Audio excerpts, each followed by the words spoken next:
Ecclesiastes.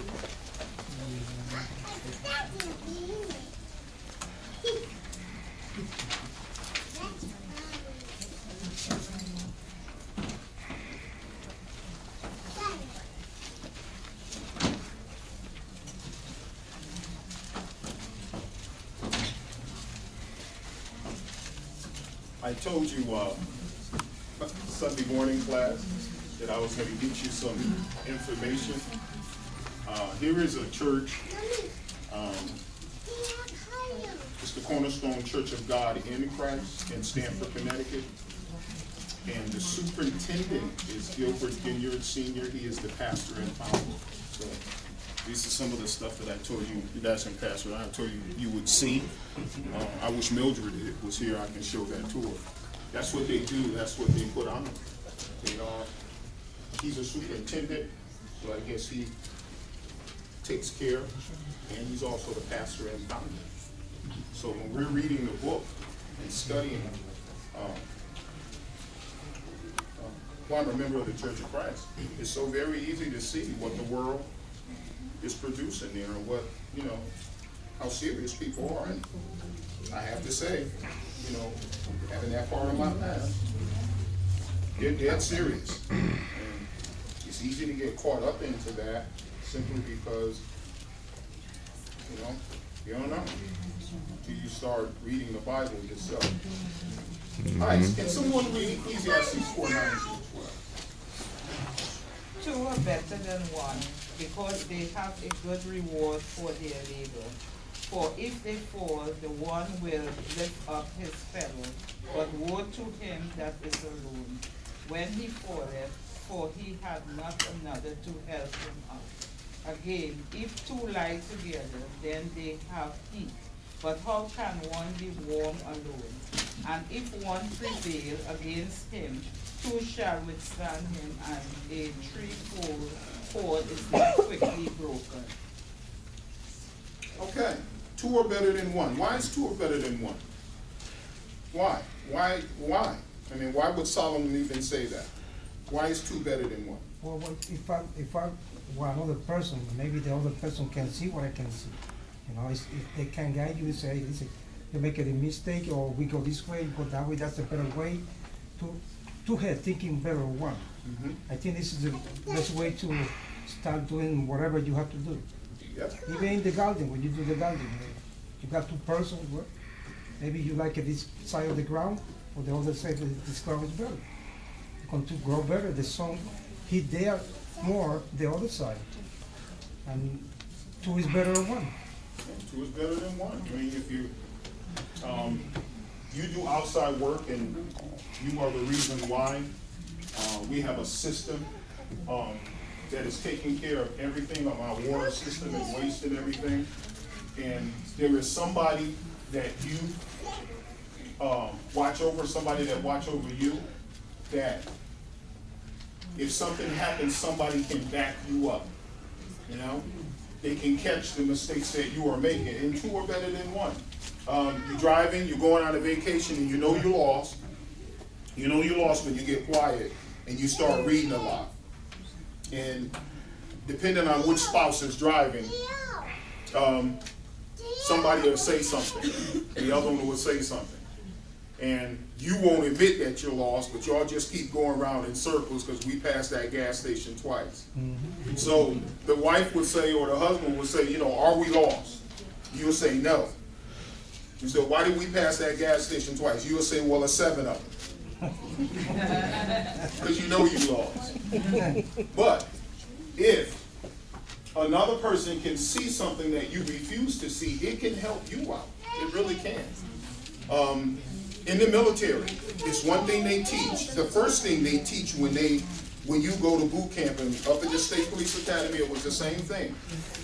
The concept of being one, you must lose. You're a team, you're a unit. And you need to see what I can't see. You need to be there for me.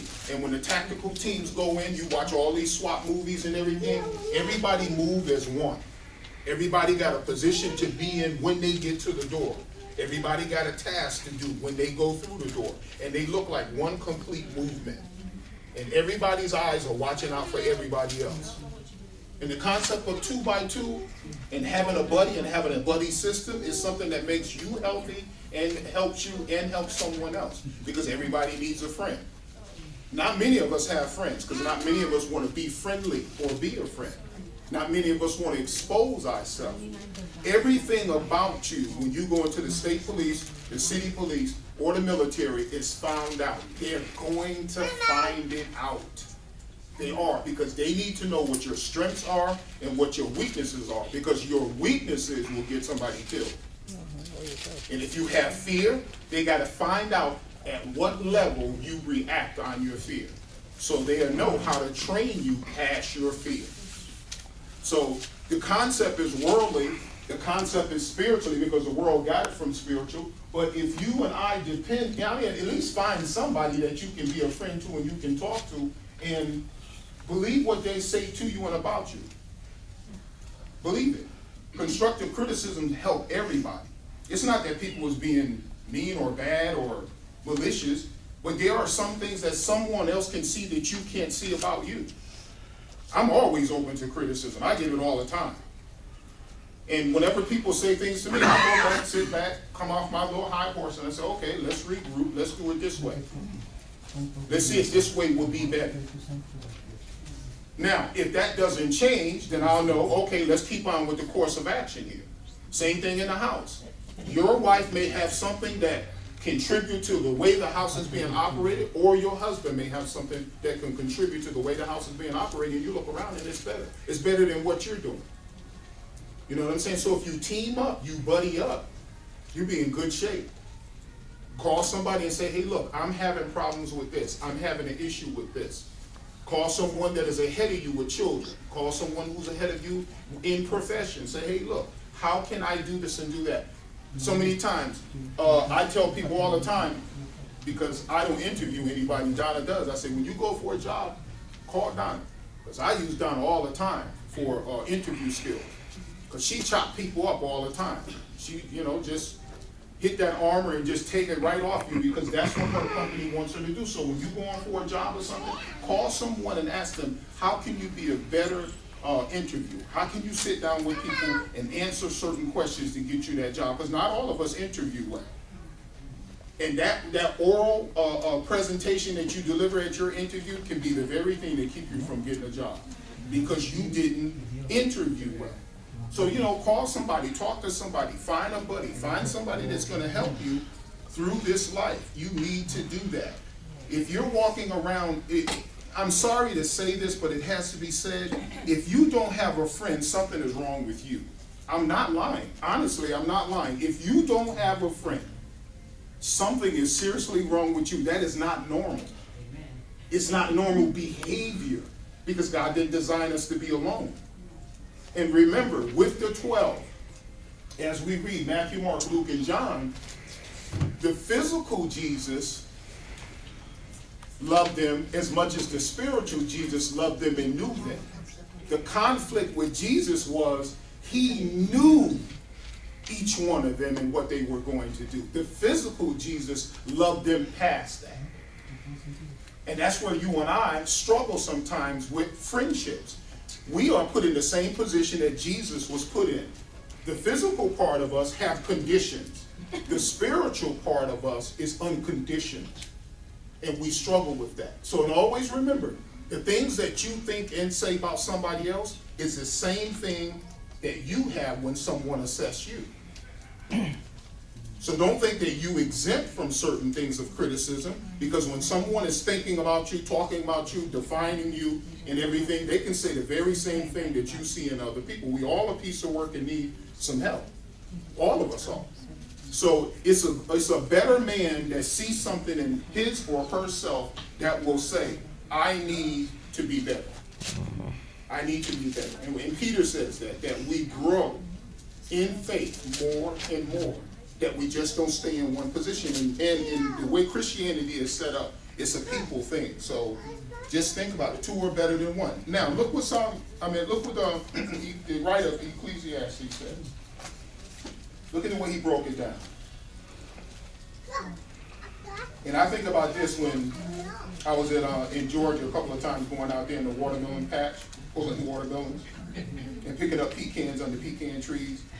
Now, I got my little sack, and my grandfather told me, go out there and get as much as you can hold.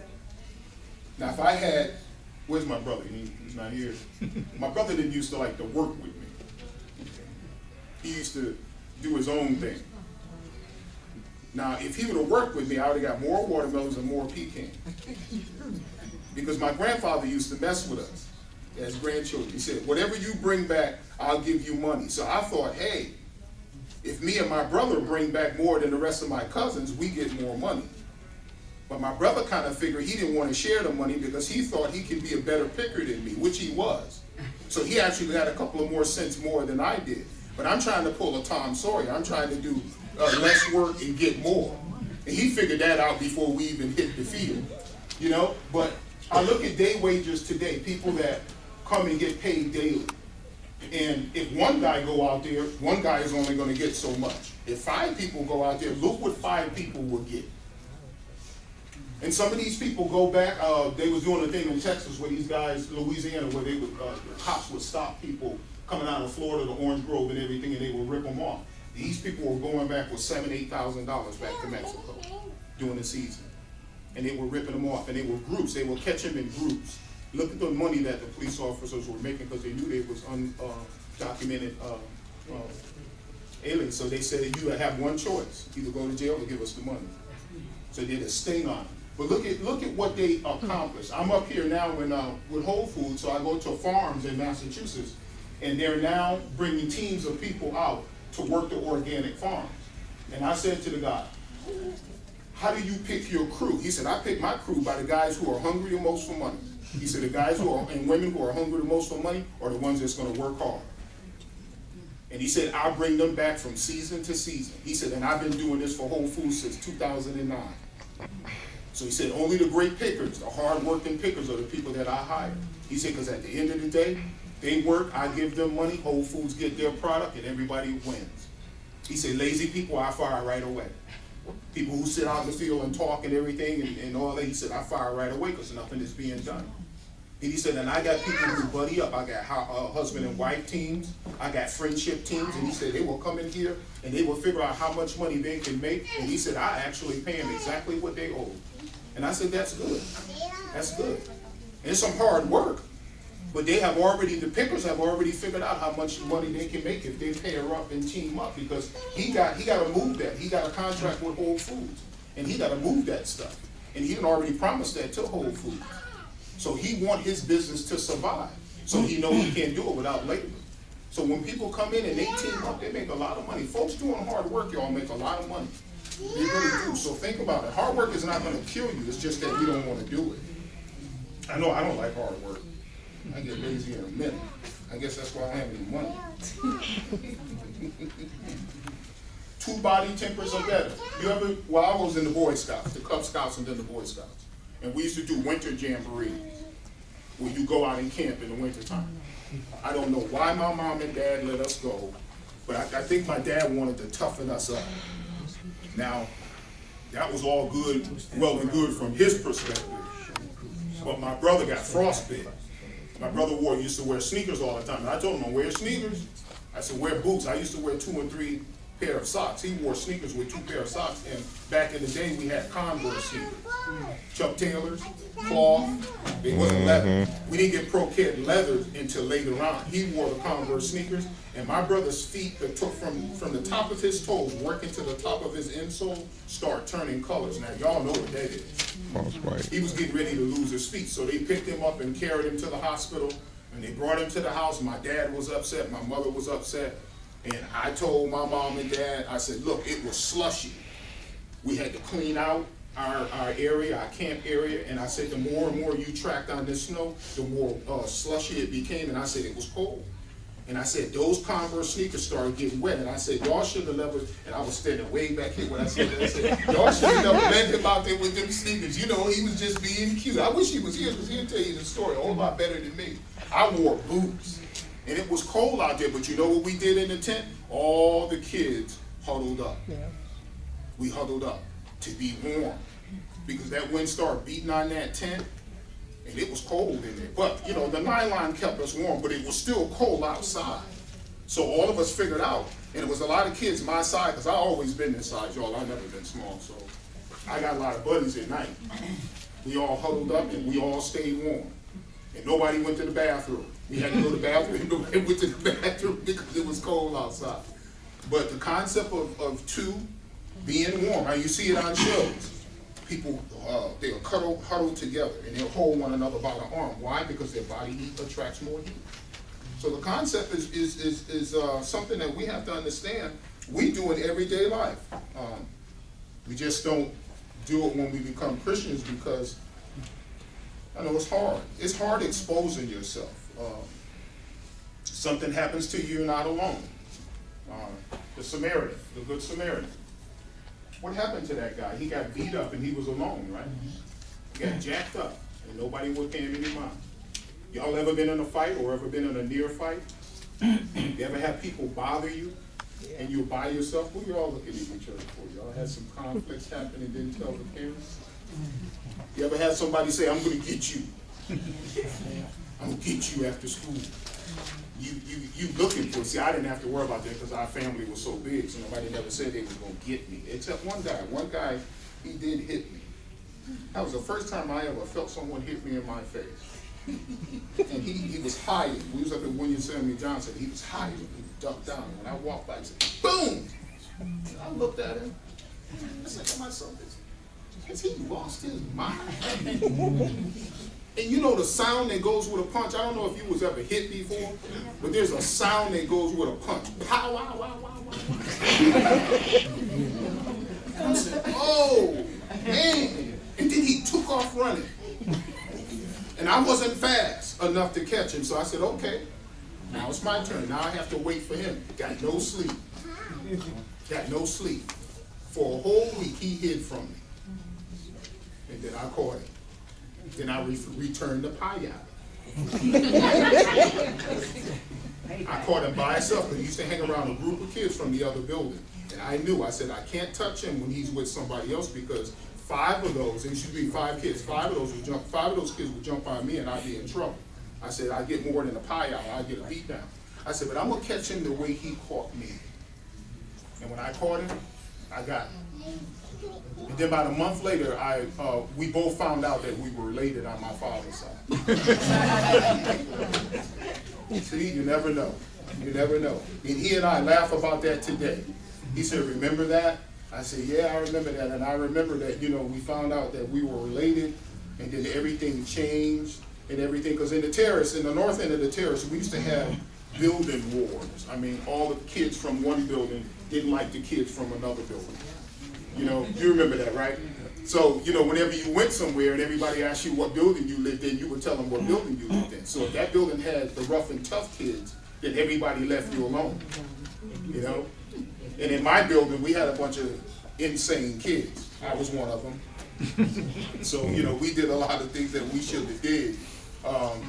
But 2 are better than 1. And when you got a bully is a person who, and this is a stone fact. A bully is a person who is able to get away with things when he has an audience. Catch him by himself, he's not a bully. Only when he has an audience is when he's able to do the things that he do and put fear on people. Catch him one-on-one, he has nothing to say. Now, I'm not advising you to do anything today, because today people are crazy. People shoot you in a minute today, so don't be trying to, just call the cops today. You know what I'm saying? If somebody says something to you and say, don't be here when I get back, don't be here.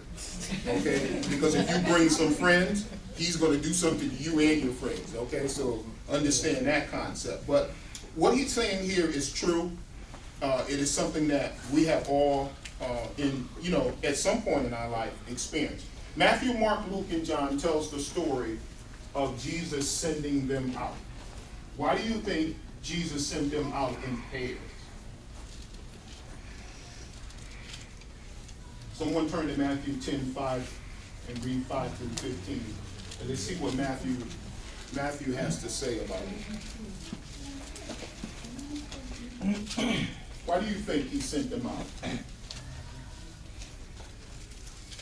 These 12 Jesus sent forth and commanded them, saying, Go not into the way of the Gentiles, and into any city of the Samaritans enter ye not, but go rather to the lost sheep of the house of Israel.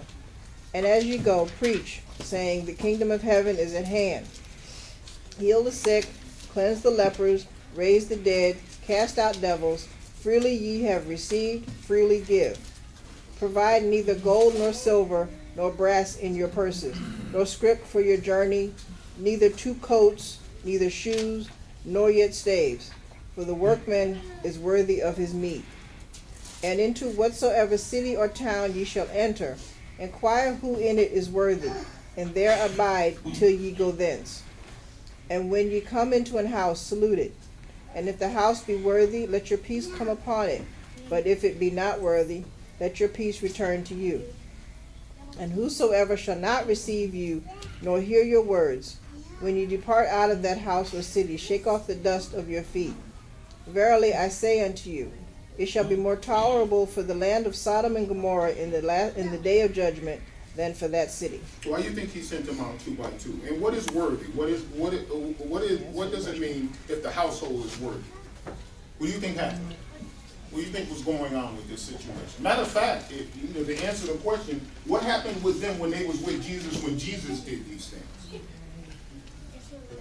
When it was 13 of them. They were always being persecuted by the Jewish leaders. That's it. And 13 against those Jewish leaders felt a whole lot better than one of them, right? So he paired them up and sent them out. In situations like this, isn't it best for y'all to have a friend? Isn't it best to have somebody who's been through that with you so you guys can team up with one another? You know what I'm saying? Because when stuff start hitting the fan, Patrick can say, you know what?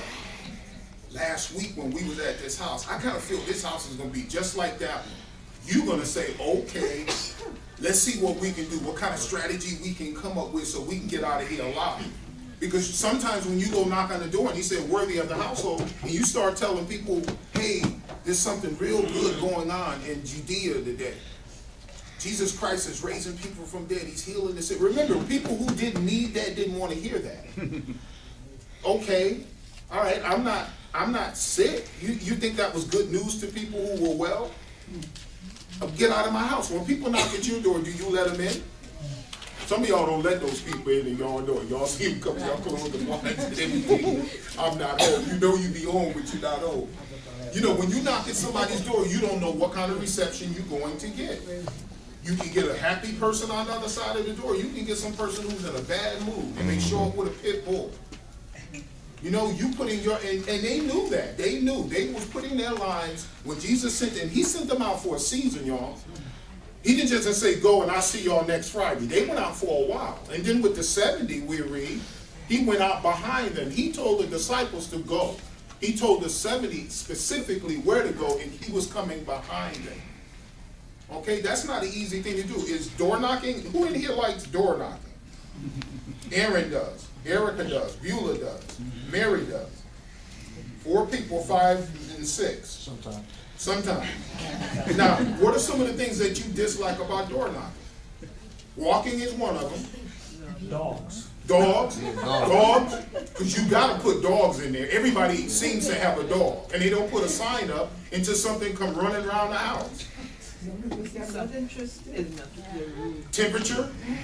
I hate door knocking in the 90s. Triple digits. I don't want a door knock when it's hot. There's a lot of things about door knocking that you don't like. Confrontation. Someone let you in, now you say, oh man, what I do now? Especially when you're talking with people who kind of like know the Bible. Now you say, well, what strategy do I use now? Then you start thinking about the stories that Jesus had. And you notice when people come to your house, do they come alone? No. When people knock at your door, do they come alone? No. Never. Buddy system. They team up. Why? They got that from the Bible. And then they discuss you. They discuss you before they knock on your door. Then they discuss you when you leave. When they leave. And then they map out a plan of attack next time they come. And they get it from Jesus. Erica? Just to kind of pick the words apart, in verse 9 of chapter 4, when it's talking about two are better than one because they will have a good return for their labor. And I think, you know, us having relationships with people, in my personal opinion, I feel like that's divine. Like, the deep friendships of my life are very much so divine in the sense that to be able to get into the heart of someone is really reflective of God, because God gets into the heart of mankind, even from the beginning. That's what he designed us for. And, you know, the way that life has been constructed by God, you will still have a return, but you won't have a good return if you don't have these types of relationships. You know what I mean? Like, you can go through life without a best friend, and you will coast through, and you may make it to your deathbed and be okay. But when I look at, like, the things that I was able to endure because of my best friends, I've had more of an experience. I've had more peace, because when I'm down, that person is speaking the truth of God to me. Or, you know, when I'm excited, that person is speaking the praise of God to me. And so you're not just getting, it's not like going to the bank to take out the 20 that you deposited. It's going to get the $100 bill when you only put in $1. That's what friendship is really about. And I think, you know, in the church, I know for me personally, I would love to see more people have close friends in the church. Yeah. Where, like when we went to New Haven, like some of my closest friends, I wanted to sit next to, or I wanted to have lunch with, or I wanted to talk to. We need to have more of the relationships in the church than saying, oh, I have a best friend, but they're Pentecostal or they're Baptist. Because no one is really going to be able to understand the plight of the Christian whose doctrine is the same as yours. Right. You know what I mean? Like sometimes, like the things I email you, or like when I'm upset and you speak truth to me, like you naturally can feed me in a way that outside people really can't. They'll get close, but they can't get that close. Right. But in the church, we have a really divine experience with one another to get in there and not just have, you know, a simple return on your life. You can have a good return. It's like when Jesus said, I came to give you, not that you may have life, but that you may have life more abundantly. Yeah. You know, God has always been about the increase, and we can have the increase. Like, that makes me excited. Like, I want to have more. I don't want bare minimum in anything. Like, excellence has always been my standard, and I think even in friendship, that should be our standard, to have, like, top-notch, godly, you know, pure friendships that can actually push us to realms that we probably would never touch. Amen. Otherwise. I mean, I look at Paul. Paul was not, when I think of Paul, I think of Jimmy Allen. Some of y'all know Jimmy Allen, some of y'all don't. Everybody want to hear Jimmy Allen, but nobody want to fellowship with him. Want to be in the same church with him.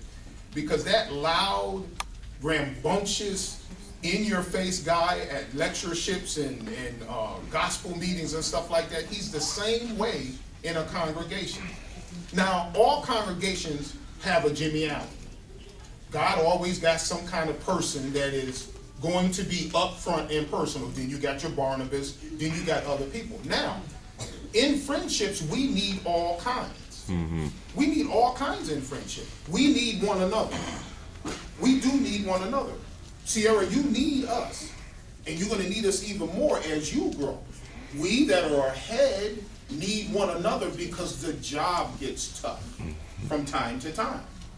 But when you stand back and you don't expose what's going on in your life, and you're kind of like quiet about who you are, remember you're alone in that.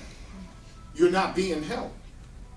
And if you're a Bible student and you have faith in what you read, God moved mountains in people's lives. Now, some of us in the church don't want to change.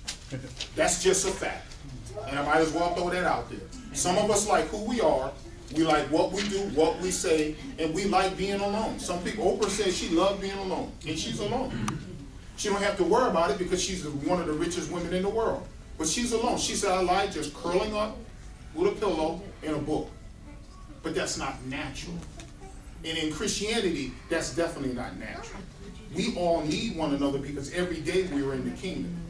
And at the end of the kingdom business, at the end of the day, we should be saying, man, I got to give somebody a call, or I got to text somebody. I got to talk to somebody. See, you do that normally every day with your friends, but do you do that in Christianity? We talk our heads off with our friends about regular things, but we do that in Christianity. You know why we don't do that in Christianity? Come on, y'all, be serious. At the end of the day, were you a Christian doing Christian things? See? If you want to change, you can change. You can, if you want to. Ecclesiastes said a braided rope is better than a single one. You take a single strand of rope and you keep pulling on it, you know what happens to it? Pop. Take it and braid it. Tie 3 or 4 of those ropes together, it'll hold a ship. It'll hold a ship. You ever been down to the dock? You see those big giant ropes that are tied to the anchors on the dock? That rope is holding that ship. That ship ain't going nowhere. Why? Because it's braided together. It's more ropes. You ever be on traffic at the Georgia Bridge? Look at the cables that's holding the bridge. There are thousands of those cables wrapped around into a braid that holds different portions, spans of that bridge. And it's invincible. Well, it's still up. Well, it's up because the bridge is ragged. But those strands were designed to hold so much tons per foot on that bridge and the traffic that goes across it. Now imagine if you and I buy into that concept. Now, we struggle with this simply because we wasn't taught it. Some of us came from some horrible backgrounds. We did. We had some horrible homes. We have. And the world is full of that. The world is full of that. We don't know how to show humility and be humble. We were never taught it. That's why we're the adults that we are. And that's why we are royal pain in the tail most of the time, because we don't know how to free ourselves from that. And we get stubborn and don't listen when someone is trying to get us to see that there's a better way to be. Because there's no way in the world 2 can walk 2 by 2 unless 2 walk in harmony. When things don't work right, it's called divorce. It's called divorce. That's all it is. There are plenty of times when we sit here as married couples and we so far apart it's pathetic. Why? Because we're not walking in harmony. We're not walking in harmony. First time these 2 got hit, Donna hit them. I let her be the bad guy. Ellis was having this thing about these popsicles. He's always been strong-willed. And he wanted a particular color, and he would eat those, and then he ran out. And then when Donna would give him another one, there was no more of that kind. So he was crying. So Donna said, look, there's no more. This is what we have left. And I said, Ellis, take what's left. I don't want it. Ellis used to have sentences before he was 1. I don't want it. I'm so glad he's out here. I don't want it. And don't y'all say anything, right? Because I'll be in deep trouble. But Donna said stop it, and he wouldn't stop it, so Donna tagged him. And he came in the living room where I was with that, you know how when kids cry, they have that big silence? And I said, what did I hear Mommy tell you 2-3 times? He couldn't even get it out because he was trying to get some air in his lungs. Tears was coming down his. Mommy said there was no more popsicles. Mommy meant that. And I picked him up, held him, gave him a kiss, and told him, from now on, take what Mommy gives you. I said, didn't the popsicle taste good? He said, yeah. Because that's what they do in Africa. A community of people will discipline a child, and they don't, like in America, we take children and we push them off to the side and we discipline. You know, y'all call that time out? Well, villages don't do that. They discipline their children with love. They teach their children why it is not right to do wrong. They punish them in front of the whole community so they'll learn not to do it again, and other children are watching. But then they embrace their children. Some of us never had that because our parents didn't learn the loving concept of how to discipline right. There's a way to discipline, and then there's a way not to discipline. You do not discipline your children by isolating them from the family. You don't do that. You discipline your child, talk to your child, and then embrace them back into the family so they can move on and be part of the family. You see what I'm saying? Because you're trying to teach them, you're trying to teach your child, first of all, what discipline is. And then you're trying to teach your child that you got to get past these things so you can function as a human being. You know and I know, and they say it all the time, locking that door, closing that door is not something that is normal. And it's not. It's just not. It's just not. God didn't design us that way. Okay, somebody read Mark 6:7. Mark 6:7. And he called the 12 to himself, and began to send them out 2 by 2, and give them power over unclean spirits. Judas was a betrayer, and he hugged him, kissed him, and he gave the same spirit he gave the rest of them, paired him up with another disciple, and sent him out. That's how much love Jesus had for each one of those men. And remember, just like what happened with Judas to the end, all of them deserted him. Every last one of them took off and ran. But he prepared these men, he gave these men the Holy Spirit. This is something as apostles they were going to remember later on. He sent them out into the ministry to experience the same thing he experienced. We can be on the same page when all of us experience the same thing. Or your Christianity can be boring to you. You can go through life, just like Erica said, with that oneness, and you can be all right, because plenty of people do it. But what happens when your world falls, crumbles down around you? What happens then when you're alone and you know you're alone? What happens? Isn't it a sad place and a quiet place to be? Yes, it is. Why should you go through that? I need to talk to somebody, but there's nobody to talk to. I need to call somebody, but there's nobody who will listen. Why? Because of who you are. And it's sad, and it's a cold place to be. Turn to 1 Thessalonians so I can get this story in.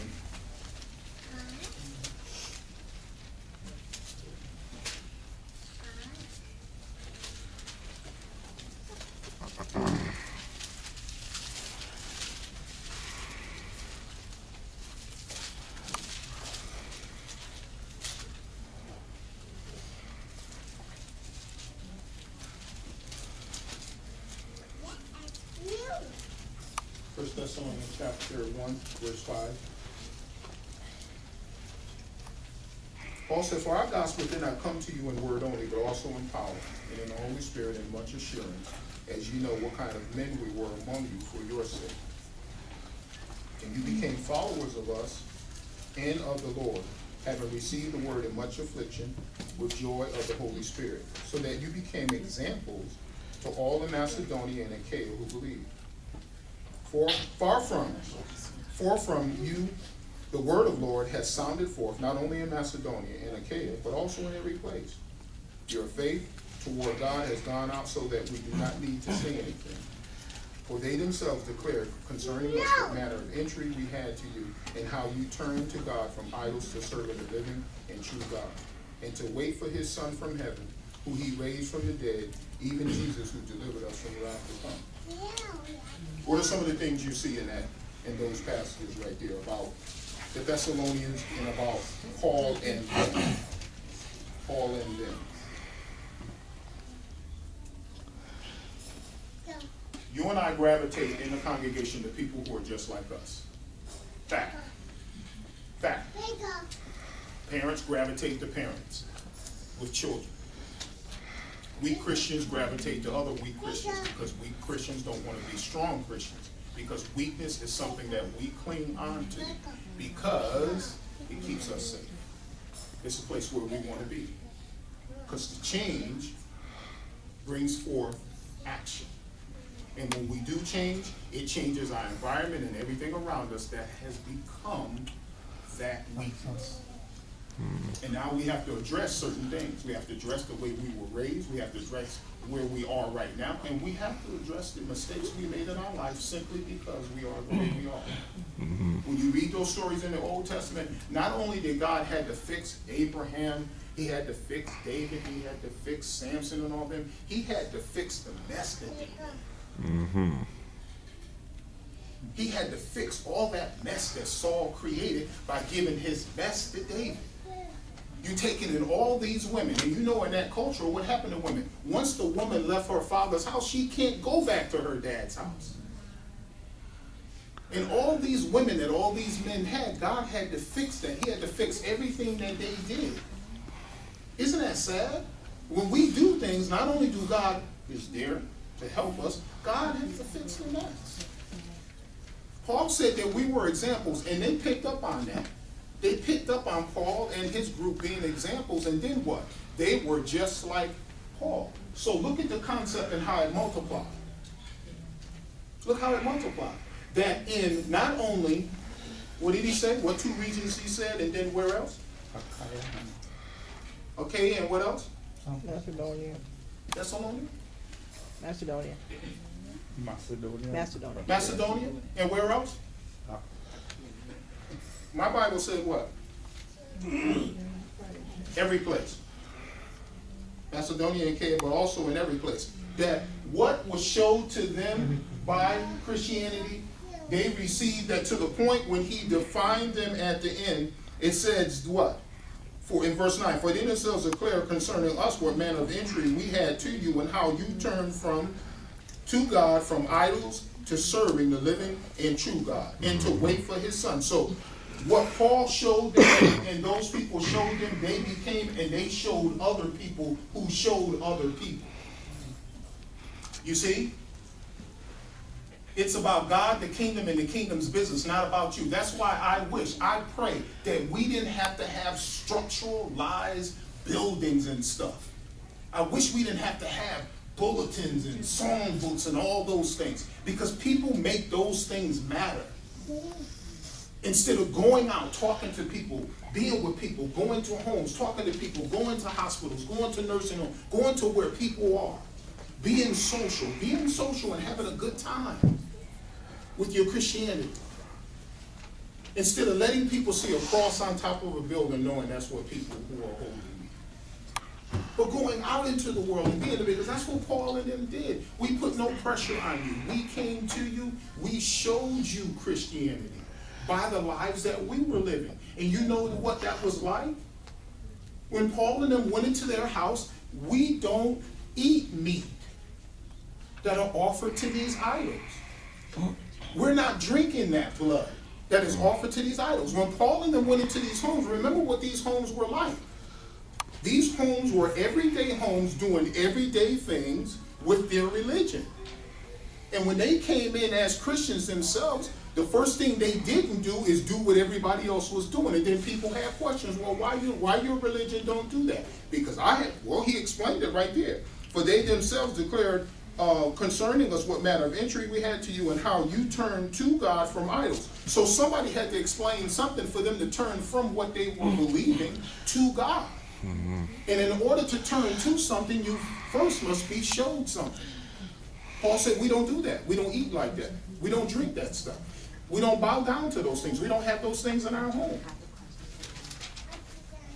You see? So you and I got to be ready to do that when we be social. Let's be social. Let's put our Christianity to the streets. Let's team up. Let's tag up. Let's go out into the communities. Let's go out into places and do those things. And when we do those things, it's going to take a lot of time, y'all. It's going to take a lot of work, because people don't change their everyday lives overnight. Mm-hmm. But being social at picnics, inviting people over to your home, being social by going to ball games and all these things, like Bad Company corrupts good morals, people naturally gravitate to the things that you don't do no more. It took one person, my wife, to tell the bus driver we're not watching that. And the other parent said when the bus stopped, thank you for standing up. Because deep down inside, people want to be good. They want to be genuinely good. They just don't know how to confront people with goodness. So when you stand up for what is right, whether you know it or not, Holy Spirit got somebody who's right there but just can't do it. They just don't have the strength to go up against the majority. That's all it is. Because going up against the majority before in their life have gotten them in trouble. People have confronted them. They may have gotten harmed. They have not gotten threats. But when someone says something that is right, there are people in the background that agree with that. Maybe I think another couple reasons why 2 by 2 is good is because I think for legal reasons you had to have at least 2 to form a witness, right? That's what the Bible says. Right. But also it says that where 2 or more is gathered, there he is in our midst. And you never know who. Well, at the time when they were going out, the 70 or even the 12, when they went out, there wasn't much other people who really believed what they were believing. So they became the 2 that gathered in God's name. And it's the same with us today. When we are going out, you know, somebody might jump you and I am there to witness it, or help me. Or help. Throw something. or just by being there, Yeah. dissuade the person from jumping. You know, so there's so many reasons why it's best to go out with others who have the same belief. That's right. That you do the same value system, but more than that, somebody that you can count on. It makes no sense going out door knocking with somebody who, as soon as some trouble comes up, you know, they're running. Yeah. I really enjoy going door knocking with Lou. Because Lou was insane. Lou Guglielmone. It's one thing you know would happen with Lou. If you got lumped up, he would get lumped up too. And if you got $1 million, he would get $1 million too. And he didn't mind asking for water. No. He would ask people for a drink of water, a heartbeat. I mean, we all went. All of us, we did Trumbull and everything, and Lou was always there. We had the kids with us too, didn't we? We did. And he came back with bottled water for all of us. So you get a team of people who think like you think and who are ready for the task. Look what happens. And look how it makes you feel at the end of the day. And then it gives you courage later on when you're by yourself how to talk to people. Because we had a strategy. We had a little thing of what we were going to say. And we had to be sharp if someone let us in. So you have to know what you're talking about. But look what it does. And they came, what did the Bible say? They said they came back rejoicing. It felt good. It felt good to know that somebody let you in when they let you in, and the house changed. And then Jesus verified that as a witness that Nadine is saying when he went back to the places that they went to, they were already ready for the master. Just like Jesus, like John the Baptist paved the way for Jesus. That in John's ministry produced Jesus' ministry. And then Jesus took his ministry from there and beyond. And the apostles did the same thing. So just think about it. As we team up, as we do things, as we sit around and try to decide how to do things, let's just know there's strength in numbers. And know that each time you do a particular thing, you personally get better. You get better at that. And the more you talk to people about things publicly, the better you feel. Because you're actually helping them. You're actually helping them. I say it all the time. I love when older people used to talk to me about my children. And there were times when people would say things to me about my children that, I said as a parent, but it worked. Because I didn't have the insight that they had. So just think about it. Other people God can put in the hearts and minds of some people to help you with what he knows you're going to struggle with later on. So just think about it. Just think about it. We never made the mistake with Erica that we made with Ellis by keeping Ellis in the bed. But we was married, and when we first got married, we had a 1-bedroom apartment. And we were so afraid that we kept Ellis's crib in our bedroom. Well, Ellis used to bop his head up to see where we were. He would hear us. And once I went over, that first time I went over and picked him up and put him between me and Donna, we were doomed. We were doomed. Because he felt that he had that warm body on the left and right. He was comfortable. And when I tried to put him back in the crib, put him in the bed, he would be quiet. Pick him up, put him back in the crib. And Donna looked at me, I looked at Donna, and I did it. I did it. And then when we moved, I put him in the crib. We put him in his bedroom. I used to go in there, hold him, pat him, put him back to sleep. I got no sleep because I was trying to get him used to his room. He wanted to come in, and there was times when he got strong, he got out of the bed, he would walk in. And I used to always hear them little footsies. He used to walk in, I said, Ellis, you gotta go back. Son, you gotta go back. So when Erica came, we did not make that mistake twice. Baby girl would get that little sleepy look in her eyes, and she would be ready on her own. Because we knew from the first one what it would be like if we did that with the second. And our role I rolled. So there was times when I rolled out. Okay, so it wasn't even healthy. It wasn't even safe. So, Right. I mean, it is what it is. And people used to tell us, you know, that first child, be careful with that first child. You'll spoil them to death. I didn't pay that no mind. You give your kids everything and anything knowing that you shouldn't do that, but that's your first child. You know, this is the first time you experience being a parent. Now, when the second and the third one and the fourth one came along, you was a whole lot smarter. You know? Next time we bought all popsicles the same color. This way we don't have a problem with that. So you get smart, because remember, parents don't come with a handbook. When you're in the hospital, that's not what they give you when it's time to leave. All right? Okay, any comments or questions? Aaron, can you close us in prayer?